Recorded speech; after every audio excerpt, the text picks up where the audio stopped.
Ijtimoiy tarmoqlarda juda ham keng tarqalgan, ko'plab muhokamalarga sabab bo'layotgan videolarni bir nechtasini hozir sizlar bilan tomosha qilamiz.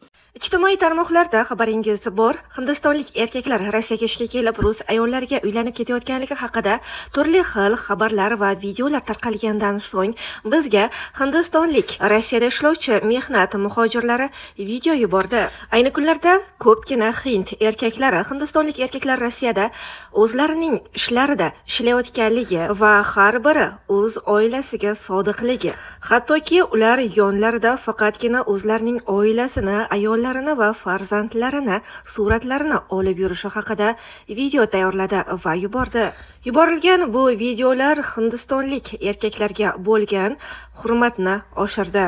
Ko'ring va ko'zingizga yosh keladi. Ular ham ayni kunlarda musofirda va o'z oilalariga va o'z ayollariga sodiqlikcha ishlamoqda. Xabaringiz bor, ijtimoiy tarmoqlarda 70 yoshli rus ayol 20 yoshli hindistonlik yigitga turmushga chiqqan edi va bunday holat bir emas bir necha bor kuzatilgan edi va bu videolar ijtimoiy tarmoqlarda keng tarqalganda, hattoki hindistonlik migrantlarni ishga qabul qilgan ba'zi rus ish beruvchilar hindistonlik migrantlardan nolib videolar joylagan edi.